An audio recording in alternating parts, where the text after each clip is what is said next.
यह जीवन जो है हम लोगों का, जितने लोग यहाँ बैठे हैं ये सब नर तंधारी हैं, है कि नहीं है? कोई पशु तंधारी है क्या इस जगह? इस जगह जितने लोग बैठे हैं ये सब के सब नर तनधारी हैं। नर माने मनुष्य, मनुष्य शरीर वाले हैं।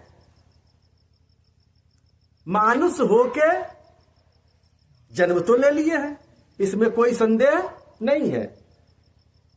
जन्म लिए हैं हम लोग सब मनुष्य की तरह। इस गांव में भी जितने लोग हैं सब मनुष्य हैं, मनुष्य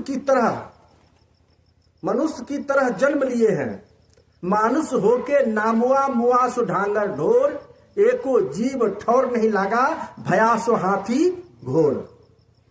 मनुष्य होकर जन्म लेना तो आसान है कि माता पिता के थ्रू मनुष्य का जन्म मिल गया, मनुष्य का शरीर मिल गया, मनुष्य तन में आ गए। लेकिन मनुष्य हो करके जीवन भर रहना बड़ा कठिन है।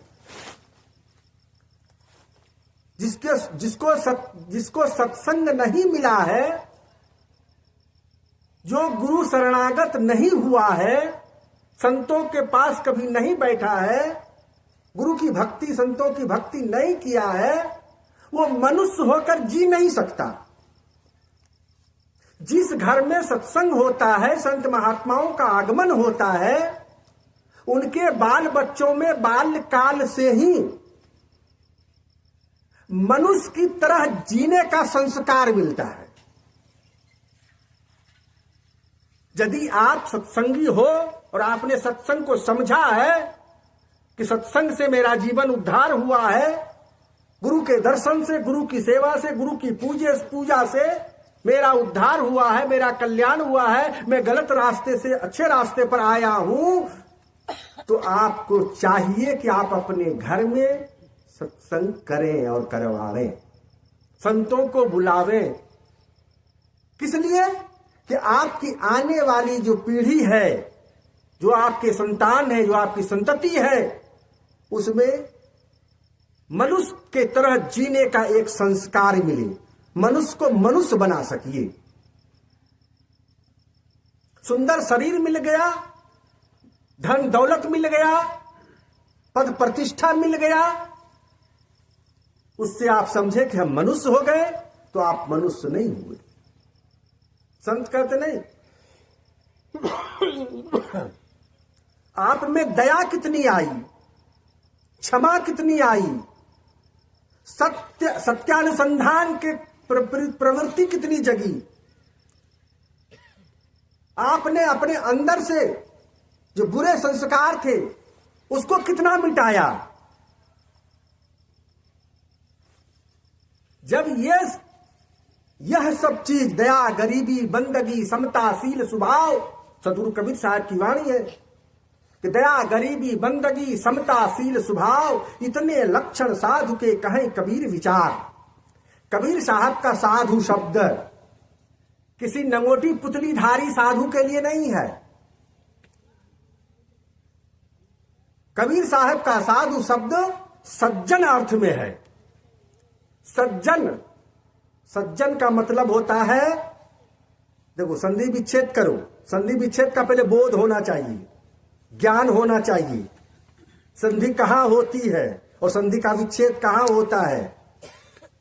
दो शब्दों के मेल जहां होता है वहां संधि होती है, दो शब्दों का विछड़न जहां होता है वो विच्छेद होता है। और जोड़ ई बराबर ए, तो ए जो है वो संधिज वर्ण है। जहां ई जोड़ ई बराबर ई, दीर्घी का दीर्घ संधि वहां है, वहां गुण संधि है, यहां दीर्घ संधि है। तो संधि का पहले बोध होना चाहिए। सतजन तो और जो अस्तोश्चुनाश्चुह, संस्कृत व्याकरण का यह सूत्र है। सकार वर्ग के योग में जो सकार चवर्ग होता है उसका तृतीय वर्ण हो जाता है। तो सत इधर है जन, तो जो किस वर्ग का है? चवर्ग का। कौन सा वर्ण है? च छ ज, तीसरा। तो पूर्व पक्ष में जो है, पूर्व पद में जो है तो वो तीसरा वर्ण हो जाएगा इसी वर्ण का। ये सूत्र का, मेरे व्याकरण सूत्र का सिद्धांत है। तो सतजन का मतलब सज्जन। जैसे अभी कोई कह रहे थे कि देवता, देवता संधि, यहां संधि है ही नहीं। देवता को संधि है? दो अक्षरों के मेल से वो बना है? या दे एक अलग शब्द है, बता ये अलग शब्द है, वह संधि है ही नहीं। तो सज्जन, सतजन, ऐसा व्यक्ति, जन्म न व्यक्ति, लोग, ऐसे लोग, ऐसे व्यक्ति जो सत्य का संग करता हो उसको कहते हैं सज्जन। सज्जन माने पैसा वाला नहीं, सज्जन मतलब अटालिका वाला नहीं, सज्जन का मतलब पद प्रतिष्ठा वाला नहीं। जो सत्य का संग करता है, ऐसा व्यक्ति जो सत्य का अनुसंधान करता है, वो सत्य क्या है? त्रिकाल बाध्यत्वम सत्यत्वम, तीनों काल से जो अबाधित है, जो पहले था, वर्तमान में है और भविष्य में भी रहेगा, जो अव्ययी पद है, अव्ययी, न व्यय अव्यय। तो जो व्यय न हो, जो एक तरह रहे, एक समान सदा रहे, भूत भविष्य वर्तमान हर समय जिसका स्वरूप एक जैसा रहे, उसको सत्य कहते हैं। उसी सत्य का अनुसंधान हमारे भारतीय मनुष्यों ने शुरू से किया है। इसलिए कहते सत्यम परम धीमहि, सत्यम परम धीमहि। उसी परम सत्य का हमारे महर्षिगण ध्यान करते हैं। उसी परम सत्य का हमारे महर्षिगण ध्यान करते हैं। उसी की चर्चा वेदों में, शास्त्रों में, उपनिषदों में, संतों की वाणियों में हर जगह आपको मिलेगा कि जो सत्य है उसको रीत भी कहते हैं, लेकिन सत्य, उसी सत्य का, उसी सत्य को कहते हैं जो सदा एक समान रहने वाला है। आज भी वही है और 50 लाख, 1000 लाख वर्ष पहले भी वही था और करोड़ों वर्ष बाद भी, अरबों वर्ष बाद भी वही रहेगा। उसमें कोई ननु नचो नहीं, कोई कम बेस नहीं, 19-20 नहीं होने वाला है।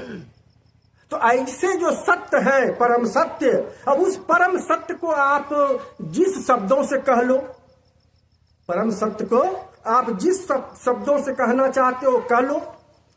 जिनके गुरु ने, जिनके मतपंथ संप्रदाय ने जिन शब्दों से उसका बोध कराया है, उस बोध से बोध कर लो।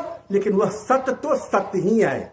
सत्यस्य सत्यमिति, सत्य तो सत्य ही है, वो दूसरा कुछ हो ही नहीं सकता है। इसलिए उस सत्य को सत्य नाम से हमारे संतों ने, चाहे वह सदगुरु कबीर साहब हो, चाहे वह दरिया साहब हो, नानक साहब हो, गरीब साहब हो, घीसा साहब हो, पलटू साहब, जितने भी संत संप्रदाय के हमारे संतगण हैं, सभी ने उस परमात्मा को, उस सत्य को परमात्मा मान लिया, सत्य को परमात्मा शब्द से संबोधित किया और उसको कहा कि उसका नाम तो सत्य नाम है और सत्यनाम के सुमरण से ही तुम्हारा गति मुक्ति मिलेगी, दूसरे नाम के सुमरण से नहीं मिलेगी।